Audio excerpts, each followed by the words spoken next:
the interns that are there and the receptionist and all the people that are working for my lawyer are in a fucking panic.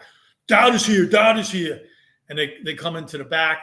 They can't get in touch with my lawyer because he's in on a court case.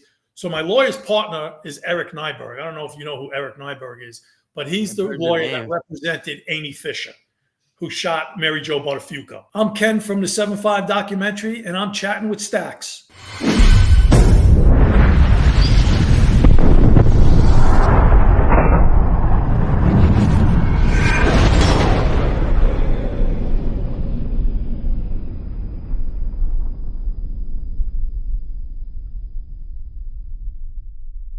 Welcome to this episode of Chatting with Stacks. I'm your host, Bill Stacks, and today I got Ken Eurell.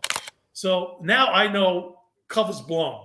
So him and I are talking to him, I'm trying to play it off. Like, it's not me giving you up. Are you giving me up? Who's cooperating? Are those Colombians cooperating? Because they had a cousin who was in jail in Illinois or Indiana. Maybe they were trying to get him out of jail by giving up these cops. Who the fuck knows? So I tried to play it off on them, and he's like, "Who knows? Maybe they were giving us up. I don't know." So then we go back home, and fucking DEA. Of course, I can't. There's no cell phones then. I can't get in contact with the fucking DEA and tell them, "Hey, your cover's blown, assholes." So we never show up at the fucking place to do the hit, and of course, the DEA calls my wife, who's sitting at home. We lost contact with your husband, and she's fucking panicking. Oh, what are you terrifying her, right? Exactly. You lost contact. Where is he? I'm worried he's going to get killed. What's going on? You better find him. They go, get out of the house. Just get out of the house. So she's trying to fucking pack a little bag. I got 2 kids in the house. She's trying to pack a bag and get out of the house. In that time, we finally come home because we flee. We get the fuck out of there. As we come home, thankfully, I don't have keys on me because they confiscated all my cars. So I didn't take any keys with me, and he's driving. So when we get home, the door's fucking locked. I'm like, God, I hope she's not here because his adrenaline is up here. And mine too. And we're knocking on the door. We're ringing a bell. And my wife is thinking real quick, holy fuck. Kenny's finally back, thank God. But Mike is with him. What's going on? So she runs into the shower, strips her clothes off. She doesn't get in the shower, but she wets her hair like she just got out of the shower. So it took her a couple of minutes to answer the door. Yeah. And she's wearing a robe. So we go into the house, and she, obviously both our wives knew what we were going to do. They didn't want us to do it, but they have to go along with it. And Dowd's like, "Oh my God, Dor, we were this close to being caught. This close. They were there. I don't know how they were there. Somebody gave us up. Somebody gave us up." Then, Do you still got the wire on? Yeah. Yes. I'm still fucking wired up. And, but by that time, we gave each other a hug. I'll call you later. Go home, see if you can find out what's going on. Get in touch with the Colombians because they didn't have scanners. Who knows? Maybe they went to the fucking scene. I don't know. Maybe they tried to do the hit without us. They didn't because they never found us because we had left. So he goes home. I go fucking to my lawyer's office. Fucking lawyer's not there. He don't give a fuck. He's in court on another case. So I'm at my lawyer's office, and now Dowd's wheels are starting to turn. Maybe Kenny gave me up. This happened. Maybe that happened. So he calls me at my house because he wants to go over it again. What happened, right? I'm not there. So my wife goes, "Well, he went to see his lawyer." He's in a fucking panic. Well, he went to see his lawyer. Why did he go to see his lawyer? He shows up at my lawyer's office. So fucking my lawyer's not there. So I'm sitting in the back office, and the interns that are there and the receptionist and all the people that are working for my lawyer are in a fucking panic. Dowd is here. Dowd is here. And they come into the back. They can't get in touch with my lawyer because he's in on a court case. So my lawyer's partner is Eric Nyberg. I don't know if you know who Eric Nyberg is, but he's the lawyer that represented Amy Fisher, who shot Mary Jo Bartafuco. So they're partners. And Mary Jo Bartafuco was shot 2 weeks after we were arrested. So this is all going on at the same time. So they can't get in touch with my lawyer. So Eric Nyberg calls me up on the phone while Dowd is in the office with me. And he's like, why are you in the office? Why are you seeing your lawyer? I'm like, dude, I'm letting him know what's going on. Somebody gave us up. I got to tell my lawyer what's going on so we could get the fuck out of this. We can't deal with this on our own. So that's sort of calming him down. And now Nyberg calls, and I don't want to let him know. I don't want to let Dowd know that I'm talking to fucking Eric Nyberg. So I was like, I'm acting like it's my wife. I'm like, hey, baby, how you doing? Yeah, everything's okay. That's all right. Yeah, Mike showed up here. I know he called your house. He told me. And I just played it off like it was my wife. And then, I said, my lawyer's not even here. Don't you think if I was cooperating? Because he came in and he goes, are you fucking me? I was like, dude, don't you think if I was fucking you, my lawyer would be here? He wouldn't be in a court case? And that sort of saved me at the moment. No, you didn't have the wire on still, right? No, well, at that time, it was already off. I took it off and left it at the house. You could have showed it. See? I'm not wearing one. Exactly. So what happens from that point? When from that point, it's basically all over now. The DEA and Southern District know it. Everybody knows there's a fucking thing on, because by that time they found me, and I tell them, hey, you idiots fucking gave it up right over the air. I told you that we had a scanner, and then they go to Dowd's house out in Port Jeff and they arrest him. So you're not arrested again. They arrest him again, like he says in his documentary. Just Dowd, right? Not you. Yeah, they arrest Dowd and the Colombians. I don't think that I never heard about them being arrested, because by the time he sat down with the same office I did to try to do Queen for a Day, but they caught him in so many lies, because you had Diaz and a lieutenant cooperating.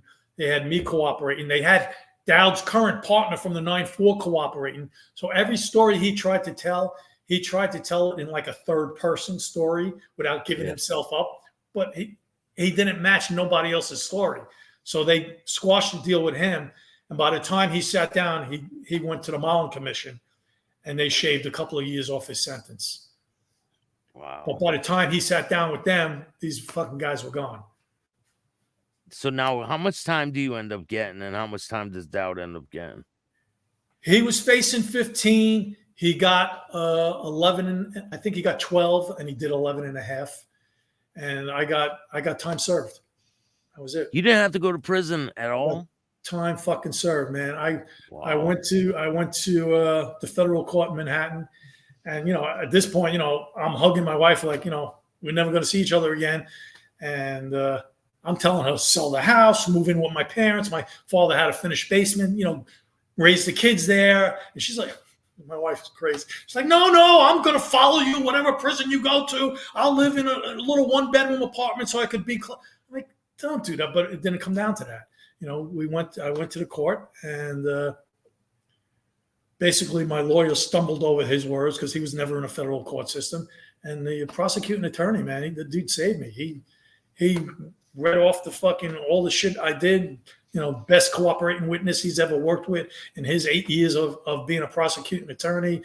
I saved a woman's life, all types of shit. And basically he also said at the end of all that, he goes, I'd like you to the judge, I'd like you to sentence him on the lowest end of the sentencing scale, because this would encourage other officers to come forward at a time like this. So if I came forward and, got very little time, that might encourage other corrupt officers to also cooperate.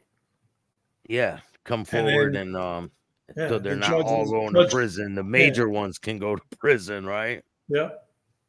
So now how much time does the other people involved get? How much time did the drug dealer get?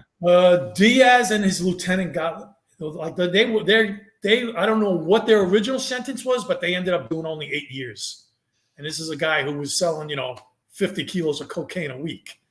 So he ended up doing 8 years, and he got deported. Yeah, that's a bad deal. Yeah, I don't know what his original sentence was, but obviously he got a downward departure. Well, nowadays he could just skip back in, right? Exactly. Open borders. How do you feel about Dowd nowadays? Do you feel bad for cooperating against him? I don't know. What their original sentence was, but they ended up doing only 8 years. And this is a guy who was selling, 50 kilos of cocaine a week. So he ended up doing 8 years. And he got deported. It was at the time. It was very hard. When I did it, I was like, I actually went and sat down with my priest. I went to sit down with a priest before I wore the wire the first time. I sat down with him, like, I wasn't really, I don't know what I was looking for. Like, I guess I was looking for absolution maybe for going against my partner. It's like, why am I given this opportunity? Why is he not being given this opportunity? And basically what he told me was, look, you're in your position because of how you played things out. He's in his position because of the things that he did in his life. And eventually, with all these people involved, the whole story is going to come out anyway. So don't feel bad, playing the hand that you were dealt, basically, is what he told me. And then, it made me feel somewhat better, but I felt bad cooperating against him, of course. I mean, we were close. We were like brothers.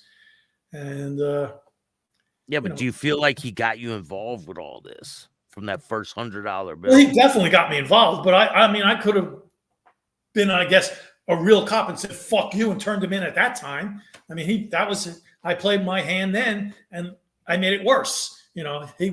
His hand was to get me involved so he could make real money. He can't make real money if he's got an honest cop sitting next to him.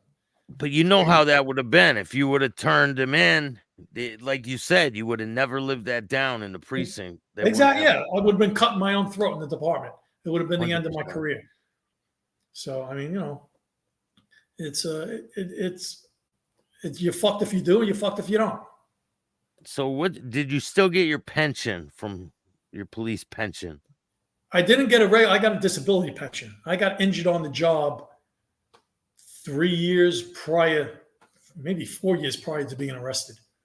So I got out on a disability, and when you go for a disability pension, they investigate your background. If you have any open investigations, they don't retire you. You got to, be cleared of those investigations. They didn't have nothing on me at that time. So yeah, I got cleared. Came later. Came later, right? Yeah, so everything came down later. And once you get that pension, I mean, much like, I'm sure you know who the mafia cops were. Yeah, of course. I believe they both got out on disability pensions. Their fucking pension checks were sent right to the jail. You cannot take that pension away, a disability pension. That is covered by the federal government. Did you ever have any dealings with any mafia figures while you were on the streets? I'll tell you this because it's in my book. I didn't have any dealings with the mafia. I do have a family member that is in the mob or was in the mob. Sammy Gravano. He's married to a cousin of mine. I met him when I was 16 years old doing construction with my father out on Staten Island. Worked with him a couple of times. And just, met him at weddings and engagement parties. It was just a family thing. It was never more than, hey, hello, how you doing, Sammy? Never got involved in anything. So did you ever meet those two mafia cops? I did not meet the mafia cops, no. But no. It's sort of funny. For the shit they did with the killings and everything and being on the mob payroll, they were getting paid $8,000 a month, and we were getting paid $8,000 a week. We were working with drug dealers, and we were getting paid more by drug dealers than they were getting paid by the mob. I guess drugs is where it's at, right? At the time, anyway. Well, drugs are still prevalent. It's all over. So what are your feelings about Dowd these days, and how does he feel about you? We're good. We've talked. We talked a couple of times during the filming. We talked after the filming. When the documentary first came out, we mixed it up a little on social media. Fuck you, all that shit. We did one interview together where it was the same way. He told his side, I told my side. Fuck you. But we're good now. We've talked recently, and things are good. We're 60-something-year-old men now. So what's your life been like? Huh? What's that? What has your life been like since getting out of all this? Came down to Florida. Basically I was kicked out of New York. That was like, you better leave. Get the fuck out of New York. You're selling your house anyway? Good. Go to Florida. And I had property down in Florida at the time. I just came to Florida. I didn't buy a house. So I rented for a couple of years because I didn't know if I was going to prison or I was going to be, let off. I didn't know what was happening, so it didn't make sense to buy a house. And my wife didn't want to stay put. She wanted to follow me around the country. When you're in the federal prison system, you're not in one prison. They ship you around. Yeah. Basically came out to Florida and started life over. Reinvent yourself, right? Exactly. Yep. Now you got a book. I'm sorry about your wife. Thank you. Yeah, that was sudden. 56 years old, went to work one day and didn't come home. And that was like, what, 3 years ago, 4 years ago? February 2021. Yep. Yeah, I'm sorry for your loss, man. It's terrible. Yeah, it was hard. It was a hard time. My father had passed away in December of 2020. 2 months later, my wife passed away. And my father wasn't sick either. It was a sudden thing. And then in April, 2 months again, my mother passed away. So I lost all three of them in 5 months. So it was a difficult time. Yeah, definitely hard thing to deal with. But yeah, man, you got a great story. Very intricate. I'm sure there's tons more stuff we can talk about. Yeah, you want to tell the people the name of your book, where they can get it? The book is Betrayal in Blue, the shock and scandal that rocked the NYPD. It's on Amazon. It's paperback now, so it's real reasonable. I think it's like $12. It's a good read. Everybody likes it. It tells a lot more stories that were not in the documentary. Like I said, the documentary, we all talked. I talked to them for 2 days. My wife talked for a day. I'm sure Dowd talked for 2 days. A couple of the other cops. There's like 400, 500 hours of tape. And the book gets into a lot of stories that were edited out. It'd be good if the documentary came out with deleted scenes, but they don't seem to be interested in that. I talked to them a couple of times about that. Or a series or something would be good. Well, we got a contract with MGM. They're going to do a Hollywood version of the movie. So Dowd, myself, and Diaz got a contract with MGM, and hopefully that comes out soon. They got the script is already written, the screenwriters are done, and they got Ben Stiller to direct. So wow, they got big names attached to it. So well, I look forward to seeing that in the future. Yeah, me too. Hopefully it comes out before we all pass away. Yeah, I'm sure it will. They're pretty much getting on the ball these days. I started directing. I already filmed 4 episodes, TV pilots, and I got a movie in the works. A lot of big things going on. So I'm excited, man. Yeah, it's an exciting time. It's a little, I don't want to say odd, but it's sort of like crazy. There's so many people that play the straight and narrow that you never hear about. They never get nothing out of it. And we did all these fucked up things. Now you get a book deal, you get a documentary, you got a movie coming out. You get to like ride a nice wave. It's weird. It takes a long time to get to that point. Yeah. I mean, we're talking 30 years. So, I mean, this all went down. It started in 87 for me, and it ended in 92. My partner, it started when he first got on the job in 82. So he went 10 years. A good run for 10 years. Thank you for joining me. And if you like this show, hit the like button, subscribe, hit the notification bell so you can get my videos every time they drop. And if you don't like this show, too fucking bad, start your own podcast. Peace. Thanks.